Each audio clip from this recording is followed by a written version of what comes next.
오늘 말씀 출애굽기 2장 9절에서 10절 함께 봉독하시겠습니다.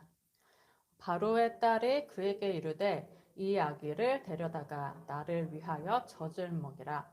내가 그 삭을 주리라. 여인이 아기를 데려다가 젖을 먹이더니 그 아기가 자라매 바로의 딸에게로 데려가니 그가 그의 아들이 되니라. 그가 그의 이름을 모세라 하여 이르되 이는 내가 그를 물에서 건져내었음이라 하였더라. 아멘. 지난주에 이어서 이제 오늘은 이 본문을 통해서 어떤 부분을 함께 나누려고 하냐면 모세의 어머니인 이 요게벳을 통해 성경이 보여주는 우리 자신의 모습을 들여다보려고 합니다. 가장 직접적이고 가장 쉽게 발견할 수 있는 모습은 아마도 우리가 요게벳을 통해서 부모 자식의 그 모습으로 그 관계 속에서 접근할 때 가장 쉽게 우리의 모습을 발견할 수 있을 것 같아요. 사실 제가 자녀가 없어서 이런 화제는 좀 부담스러운 부분이 사실 좀 많은데, 그래도 요괴뱃의 이런 부분이 우리 안에 그 어떤 자식이란 하나의 그 파트뿐만이 아니고 그렇게 비유될 수 있는 수많은 것들을 함께 볼 수 있는 부분이라서 그 먼저 부모 자식의 관계의 측면에서 좀 함께 나누어 보고 싶습니다. 지금 본문에서 요게벳이 자기 아들한테 젖을 먹이고 그 삭을 받습니다. 그래서 이 아들이 자라서 자기 어머니의 아들이 되는 것이 아니고 애굽의 왕녀인 바로의 딸의 아들이 된다. 우리에게 뭘 보여주는 이야기일까요? 부모와 자식이라는 그 관계성의 측면에서 보게 되면은 사람이 자식을 낳아서 부모가 되죠. 자식에 대해서 가장 확고하게 갖게 되는 의식이 뭘까요? 내가 저 아이의 부모다. 저 애는 내 자식이다. 그럼으로써 긍정적으로 표현하는 자식에 대한 어떤 책임감. 일반적으로 뭐 부모와 자식 간의 소속감이라고 할 수 있겠죠. 그러면서 서로의 인생에 뗄 수 없는 관계가 되지요. 좋은 거죠. 자식을 낳기만 하고 나몰라라 하는 그런 부모, 당연히 부모가 가져야 하는 것이 책임감이고 의무감이죠. 아주 좋은 거예요. 그러니까 오늘 본문에도 그런 이야기가 나옵니다. 지금 애를 나일강에 버려야만 하는 상황인데 모세가 이 시대 상황 속에 태어나서 나일강에 버려져야만 하는 상황인데 부모가 석 달을 몰래 숨겨 키우죠. 왜냐하면 내가 그 아이의 부모이기 때문에 나에겐 이 아이에 대한 책임이 있고 의무가 있는 거죠. 내가 그 책임과 의무를 이행하지 않으면 이 아이는 살아남을 수가 없어요. 내가 내 일을 당연히 돌봐야지. 그렇지 않으면 아이는 당연히 죽는 거예요. 그러니까 자기도 이렇게 애를 숨겨 키워서 들키면 죽을 것을, 그 죽음을 각오를 하고 정말로 생명을 걸고 이 애를 키웁니다. 그런데 문제는 뭐냐면 이런 부모의 마음에 이 사랑과 이 책임감과 이 모든 의무를 이행하려는 이 모든 성실함에 이러한 좋은 순효과만 있는 것이 아니고 항상 왜곡이 깃들어져서 역효과가 같이 발생을 한다는 거죠. 톨스토이라는 작가가 굉장히 유명하죠. 그 톨스토이의 그 아주 유명한 작품 중에 사람은 무엇으로 사는가라는 단편 소설이 있죠. 거기에 막 자식을 낳은 한 어머니가 나옵니다. 쌍둥이를 낳았는데 어머니 명줄이 다 돼서 죽음의 사자가, 천사가 죽음의 사자로 찾아와요. 그러니까는 이 어머니가 이제 천사한테 날 살려주세요. 나는 죽으면 안 됩니다. 나는요, 지금 남편도 얼마 전에 죽었고요. 나는 가족도 없어요. 우리 애들은 친척도 없어요. 내가 죽으면 이 애들은 다 그냥 죽고 말 거예요. 이 애들은 내가 없으면 살 수가 없어요. 그러니까 제발 날 좀 살려주세요 하고 어머니가 정말 간곡하게 애원을 해요. 죽음의 사자가 이 말을 듣고, 그렇지. 어머니가 없으면 이 애들이 어떻게 살까? 아이가 부모 없이 어떻게 살겠어? 그 여인은 죽일 수 없다고 생각을 합니다. 그 말이 그게 진짜야.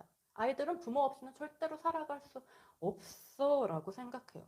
근데 이 여인이 뭐 여차저차해서 아무튼 죽습니다. 결국은 정해진 그 날에 죽게 돼요. 그리고 6년이 지났습니다. 아이들이 어떻게 되었느냐에서 작가는 우리에게 화두를 던집니다. 아이들이 어떻게 되었을까요? 6년 후에? 잘 아시기도 하겠지만 친어머니가 없이도 사랑을 받으면서 잘 자란 아이들을 죽음의 사자가 보게 돼요. 그러면서 그 모습을 보면서 이렇게 고백을 합니다. 나는 이것을 깨달았다. 어머니에게는 자기의 아이의 생명을 위해서 무엇이 필요한가를 아는 것이 허락되지 않았다는 사실을. 나는 그것을 깨달았다. 어머니에게 자기 아이의 생명을 위해 진짜 필요한 게 뭔지를 아는 것이 허락되지 않았다는 것이 결국은 6년 후에 그 사자가 발견한 깨달은 사실이었습니다. 모세의 어머니는 모세를 낳았지만 사실은 모세를 계속해서 살아가게 키울 능력이 없었습니다. 모세를 살려줄 수 있는 능력도 자라게 할 수 있는 능력도 없었어요. 그녀가 아들을 낳긴 했지만 그 아들의 앞날을 기다리고 있는 것은 오직 죽음뿐이었죠. 그런데 오직 무엇이 그녀의 아들을 살렸습니까? 오직 바로의 딸을 준비해 두신 하나님의 은혜가 그녀의 아들을 살렸죠. 지난주에 제가 이런 추측을 했습니다. 모세의 부모가 아마도 모세를 숨겨 키우는 그 석 달 동안 조사를 했을 것이다. 나일강에 어디에 버려야 아이가 살아남을 수 있을지, 어떤 아이를 구해줄 만한 어떤 좋은 사람이 있고 그 사람이 나일강에 어디에 자주 오는지, 그 사람이 또 누구이고 어떤 사람인지, 그래서 치밀하게 조사를 하고 계획을 해서 아들을 내다 버렸을 거다. 성경에 그런 내용은 없지만 성경 속의 그 문맥 속의 그 행간을 읽으려고 하면서 모세 부모가 애를 석 달이나 키웠다는 그 부모의 사람의 그 성격이나 됨됨이나 책임감이나 이러한 것들을 토대로 해서 제가 그런 추측을 사실은 상당히 많은 추측성 발언들을 했어요. 추측이죠. 그저 단순한 추측에 불과했습니다. 왜냐하면 성경에 전혀 그렇게 쓰여있지 않기 때문이죠. 그런 이야기는 1절 하나도 없어요. 그렇다면 만일 제가 한 이 추측들이 사실이라면 성경은 왜 전혀 그 부분에 대해서 언급하고 있지 않을까요? 그 부모의 노력에 대해서. 그런 조사나 계획이나 이런 것들에 대해서 왜 1절 언급하지 않을까요? 왜냐하면 언급할 필요가 전혀 없기 때문이죠. 왜요? 그런 이야기를 해버리면 무엇이 가려져 버립니까?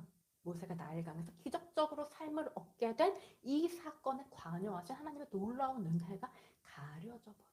상대적으로 가려져 버리죠. 그러니까 언급하지 않습니다. 언급할 필요가 전혀 없는 거예요. 사실 어떨까요? 모세의 부모가 모세를 살리기 위해서 이렇게 많이 노력하고 준비하고 그렇게 했다 손 치더라도 그 모든 것이 자연스럽게 서로 맞물리도록 아무런 변수 없이 온전히 그 일이 계획대로 제대로 이루어지도록 주관하신 하나님의 그 섭리와 그 은혜가 없었다면 과연 그 부모의 계획이 성공할 수가 있었을까요? 과연 모세가 그곳에서 바로의 딸을 만나서 삶을 얻을 수가 있었을까? 인생이 계획대로 되나요? 치밀하게 조사하고 준비하고 노력하고 계획을 세운다고 해서 그렇게 인생이 잘 흘러가나요? 제가 그다지 오래 산 것은 아니지만은 제 짧은 인생을 통해서 알게 된 사실은 전혀 그렇지 않다는 거였습니다. 전혀 그렇지 않다는 사실. 그래서 그 끝에서 우리가 사람이 마음으로 자기의 길을 계획할지라도 그 걸음을 인도하시는 이는 여호와시니라 라는 그 잠언 16장 9절의 말씀을 늘 떠올리게 되죠. 계획이 틀어지게 하는 변수는 언제건 어디서건 생겨날 수가 있습니다. 그 변수가 생길 확률이 설사 과학적으로 수학적으로는 단 1%에 불과한다 할지라도 실제로 우리 인생에서는 그 변수라는 게 실제로는 80%, 90%의 확률로 일어나죠. 그래서 인생은 숫자 노름이 아니다. 숫자로 계산할 수 있는 게 아니다. 수학이 아니다. 확률이 아니다. 라고 우리가 이야기하지 않습니까? 노력 필요하죠. 조사, 계획, 준비 다 필요합니다.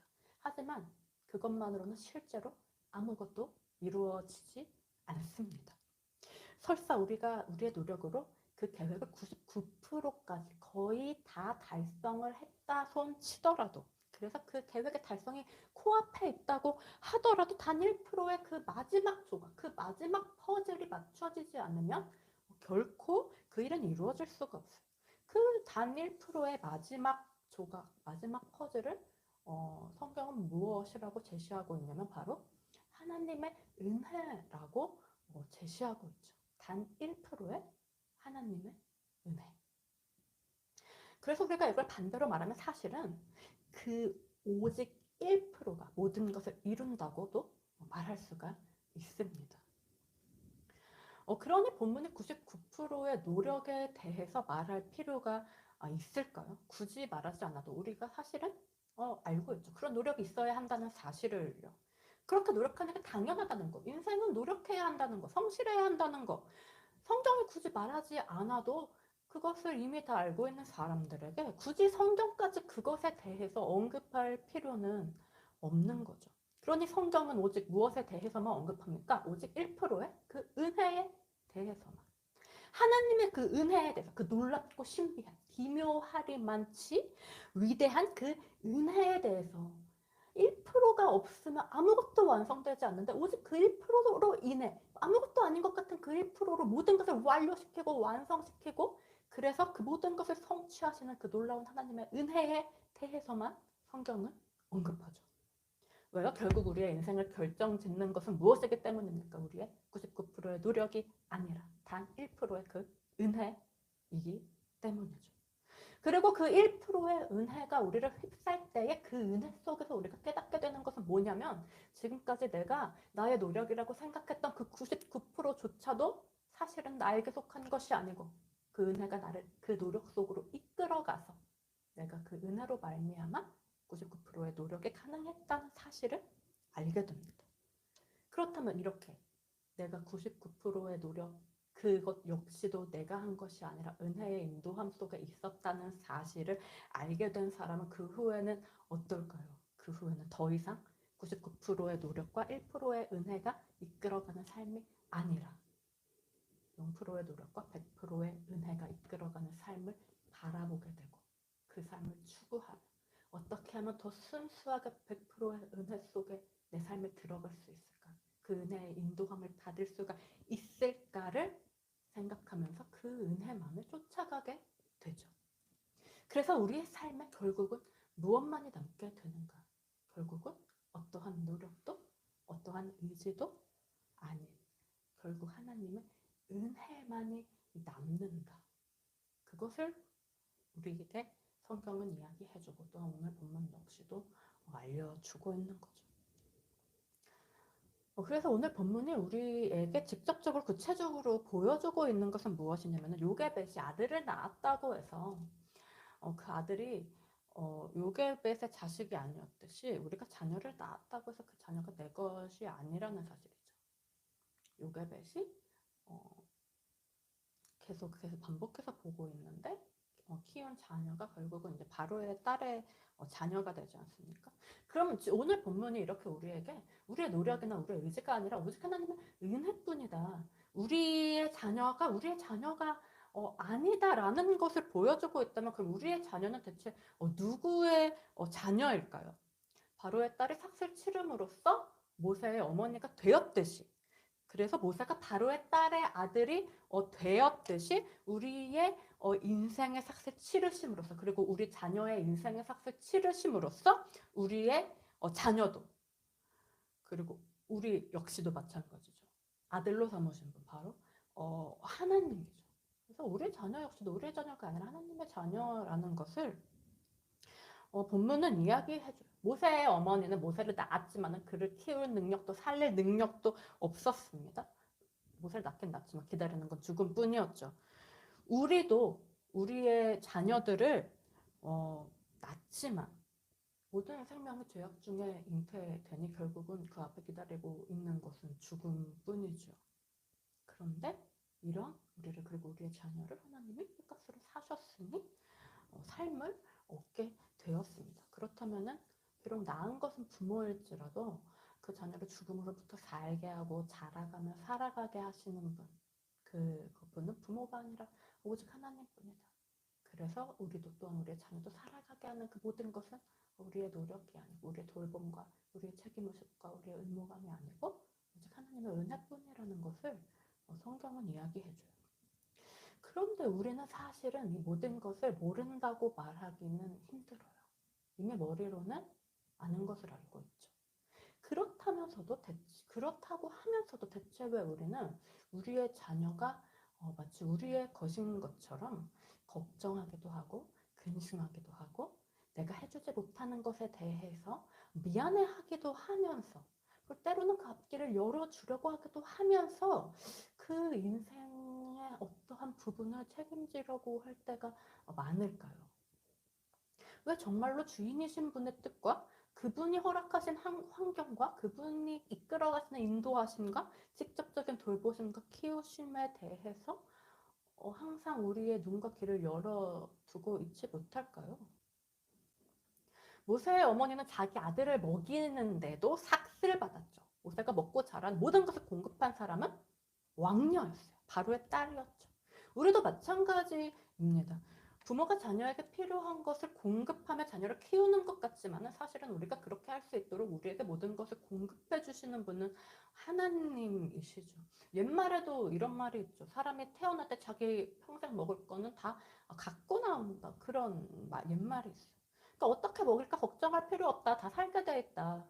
옛사람들은 현명하게도 이미 알았던 거죠. 아이의 인생은 부모가 염려해서 책임지는 것도 그렇게 되어주는 것도 아니라는 사실을요. 모든 것을 하나님께서 책임지십니다. 먹을 것도, 입을 것도. 그리고 그 삶의 과정, 삶에서 일어나는 모든 사건들과 사고들과 문제들을 통해서 직접적으로 그 아이를 교육시키고 훈련시키는 것도 말이죠. 그럼 부모는 무엇일까요? 부모는 단지 청지기일 뿐입니다. 그 아이를 맡고 있는.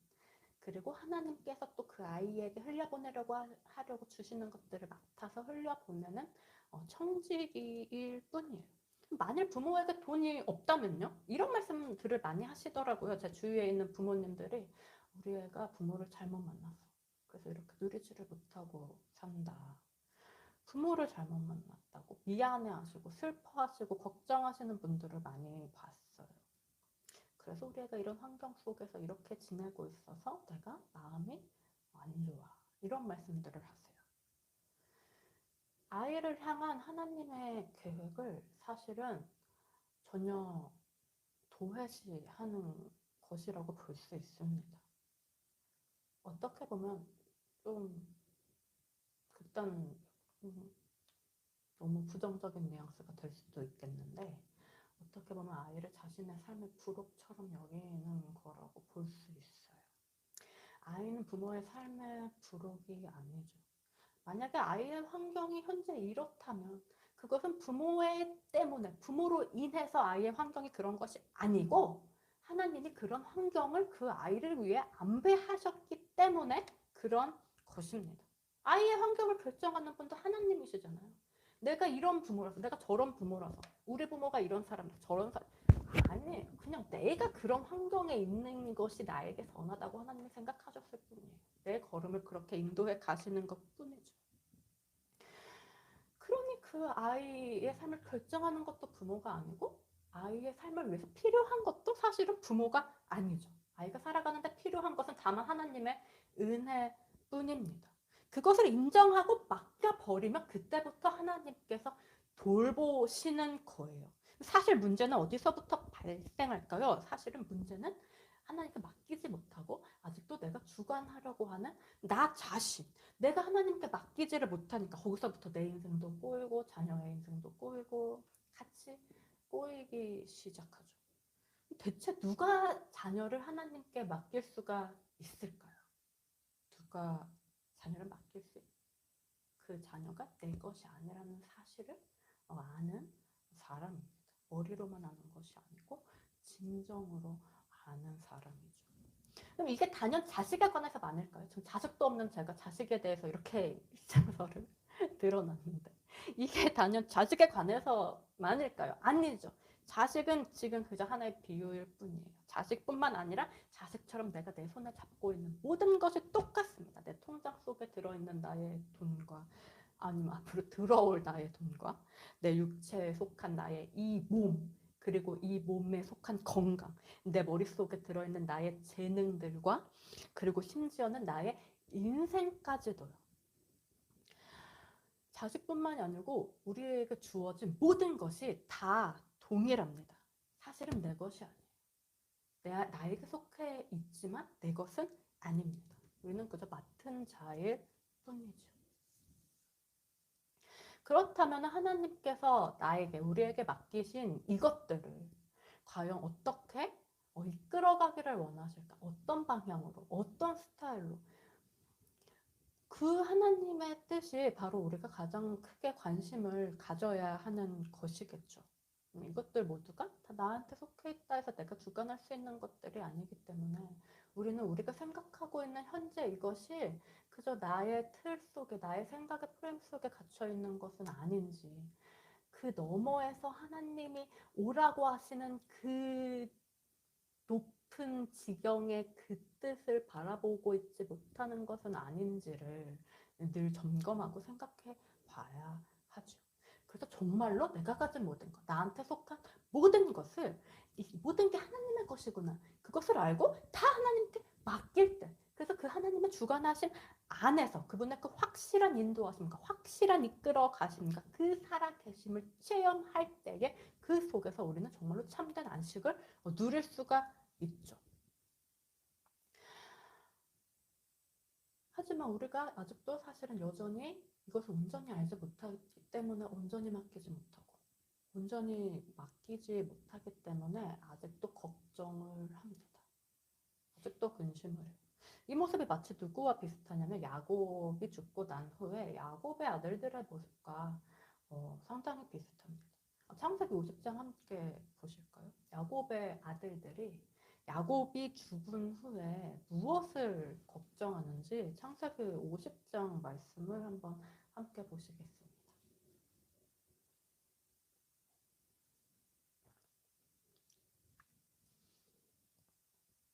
네, 창세기 50장 15절 말씀 함께 봉독하시겠습니다. 요셉의 형제들이 그들의 아버지가 죽었음을 보고 말하되 요셉이 혹시 우리를 미워하여 우리가 그에게 행한 모든 악을 다 갚지나 아니할까 하고. 자, 아버지가 죽었어요. 아버지가 죽었다고 해서 요셉이 이렇게 형들을 핍박할까요? 날 팔아먹은 나쁜 자식들 이러면서 원수를 갚으려고 할까요? 요셉이 그런 사람입니까?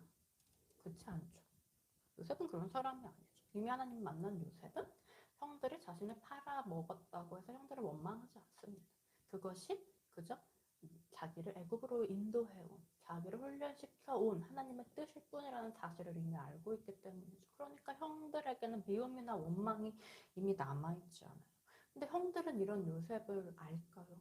모르죠. 요셉이 어떤 사람인지 전혀 몰라요. 그러니까 이런 걱정을 하고 앉아있죠. 그래서 이 말을 들은 요셉이 어땠냐고 하냐면은 17절 끝부분을 보시면 요셉이 그 말을 듣고 울었더라 하고 성경이 이야기합니다. 요셉이 울었대요. 울었대. 요셉이 왜 울었어요? 형들이 너무 불쌍해서 울었겠죠. 내가 아직도 어떤 사람인지 모르는 형들이 불쌍해요. 그래서 아직도 이렇게 걱정하면서 부들부들 떨면서 두려움에 떨고 있는 그 형들이 너무너무 불쌍한 거예요. 그래서 저절로 눈물이 나옵니다. 이게 바로 우리를 보시는 사실은 하나님의 마음이죠. 나사로가 죽었을 때 마리아와 마르다 여가 나사로요. 나사로가 죽었을 때 우는 그 마리아와 유대인들을 보면서 예수님이 우시지 않습니까? 비통히 여기시고 불쌍히 여기사 눈물을 흘리시더라 하고 성경이 기록하죠. 아직도 주님이 어떤 분인지 몰라요. 아직도 슬퍼하고 아직도 염려하고 그래서 온전히 맡기지 못하면서 걱정하고 두려워하는 우리를 보고 계시는 주님의 마음이죠. 그래서 슬퍼하면서 울고 있는 이 요셉이, 주님처럼 울고 있는 요셉이 형들한테 울면서 하는 말이 21절 보시면은 당신들은 두려워하지 마소서. 내가 당신들과 당신들의 자녀를 기르리이다 하고 그들을 간곡한 말로 위로하였더라. 오히려 요셉이 형들을 위로하고 있어요. 마치 오히려 하나님이 항상 우리를 위로해 주시는 것처럼. 그분을 믿고 신뢰하지 못해서 늘 불안해하고 걱정하고 근심한, 우리가 당신을 의심합니다 라는 증거를 명명백백히 드러내고 있는 우리를 향해서 하나님이 분노하시거나 심판하시는 것이 아니라 우리를 불쌍히 여기시면서 오히려 늘 두려워하지 말라, 내가 너를 보호하리라. 놀라지 말라, 내가 너를 도와주리라 하고 위로해 주시는 하나님처럼 요셉이 오히려 두려워하지 말라면서 형들에게 위로를 하고 있어요. 그러면서 하는 말이 21절 중간에 내가 당신들과 당신들의 자녀를 기르리이다. 이것이 하나님이십니다. 우리를 책임지시는 하나님. 나뿐만이 아니라 나의 자녀까지도 책임지시는 하나님. 근데 우리가 얼마나 앞서서 걱정하고 무언가를 해주려고 하고 나 때문은 아닌지 염려하는지요. 또한 나의 자녀뿐만이 아니고 나의 온 가족과 나의 모든 가진 것들, 나의 재산과 나의 재능과 나의 건강과 나의 목표와 나의 온 인생까지도 전부 하나님이 책임을 져 주시죠. 이런 모든 것에 대한, 인생의 전반적인 모든 것에 대한 우리의 불신과 걱정이 가장 잘 표면화되어서 실체적으로 구체적으로 사실은 나타나는 게 뭐냐면 우리가 자녀를 대할 때의 모습인 거죠. 그렇다면 나뿐만 아니라 나의 자녀들에게까지도 이렇게 내가 너희와 너희 자녀를 기르리라 라고 요셉이 형들에게 약속한 것처럼 그렇게 우리에게 약속하시는 그 하나님의 약속과 위로는 사실은 우리에게 뭘 알려줄까요? 사실은 하나님 눈에는 나나 내 자녀나 똑같이 보인다는 사실을 알려줍니다. 그래서 내 눈에 내 자식이 뭐 그런 말이 있지 않습니까? 부모는 1흔이 돼도 자식이 1흔이 돼도 7살처럼 보인다고. 물가에 내놓은 아이처럼 불안하고 걱정이 된단 말이 있지 않습니까? 똑같은 거죠. 하나님 눈에도 우리가 사실 몇 살이 돼도 그런 아기처럼 보이는 거죠. 우리는 어떻습니까? 우리는 비교해서 상대적으로 우리는 눈에 보이는 것으로 모든 것을 판단하니까 우리 자신이 더 어른이라고 생각하죠. 저희가 자녀는 없지만 조카들이 있는데 저도 그렇게 보이는 것만으로 인식하게 될 때가 참 많아요. 저도 그런데 어르신들은 어떠시겠어요? 어르신 사실 당연한 일이죠. 일단 나이 많으시고 나이가 많으시다는 것은 살아온 세월의 경험이 많으시다는 뜻이고 누적된 지식도 지혜도 당연히 많다는 뜻이니까 당연히 어르신들의 눈에는 자녀들이 그렇게 보일 수밖에 없을 거예요. 그런데 그 지식의 차이가, 그 지혜의 차이가, 그 경험의 차이가 하나님 앞에서도 의미가 있느냐 하면 하나님 앞에서는 아무런 의미가 없다는 거죠. 도토리 키재기와 같다라는 것입니다. 그러니까 우리가 우리의 자녀를 걱정하는 것이고 우리가 우리의 인생을 걱정하는 것 모두가 하나님 앞에서는 그저 무의미해서 불쌍할 뿐이에요. 위로가 필요한 눈물이 날 정도로 가엾은 일로 보이고 있는 거죠. 오늘 이야기의 결론은 무엇이냐면 우리나 우리의 자녀나 모두가 사실 하나님께는 그저 하나님이 기르시는, 친히 기르시는 하나의 자녀일 뿐이라는 사실입니다. 이 사실을 알 때 우리는 진정한 자유와 평안을 누릴 수가 있죠. 왜냐하면 몸의 부모는 평생 나를 돌봐줄 수 없지만 하나님은 평생 나를 돌봐주실 수가 있고 몸의 부모는 언제나 나와 함께 할 수 없지만 하나님은 언제나 나와 함께 하실 수가 있지 않습니까? 그래서 우리가 그저 정말로 나 자신이 아기가 된 것처럼 하나님께 모든 것을 맡길 수가 있으니 갓난아기가 어머니의 품에서 안심을 얻고 안정을 얻는 것처럼 늘 그분의 안에서 안정을 얻고 안식을 얻을 수가 있지요. 그리고 또 자식뿐만 아니라 그 외에 우리가 가진 모든 것들, 우리의 소유와 재산과 재능과 목표와 인생 전부조차도 모든 것이 똑같습니다. 우리가 그분을 신뢰해서 그분께 맡겨버리기만 하면 모든 것으로부터 안식을 얻을 수가 있죠. 세상 천지에 나 스스로 책임져야 하는 모든 것이 사라져버리는 거예요. 책임진다는 것은 좋은 일이지만은 그것들이 우리를 억누르고 우리를 부담스럽게 할 때가 얼마나 많습니까? 내가 집중하면서 이끌어가야 한다는 것, 내가 컨트롤하고 제어해야 한다는 것, 좋은 것이지만은 우리는 오히려 그 속에서 얽매여서 우리의 삶이 올가매지는 것 같은 고통 속에 있을 때가 많죠. 이 모든 것을 하나님께 맡겨버린다면, 하지만 우리는 그 모든 얽매임과 고통으로부터 자유를 얻고 온전한 평안과 안식을 얻을 수가 있을 것입니다.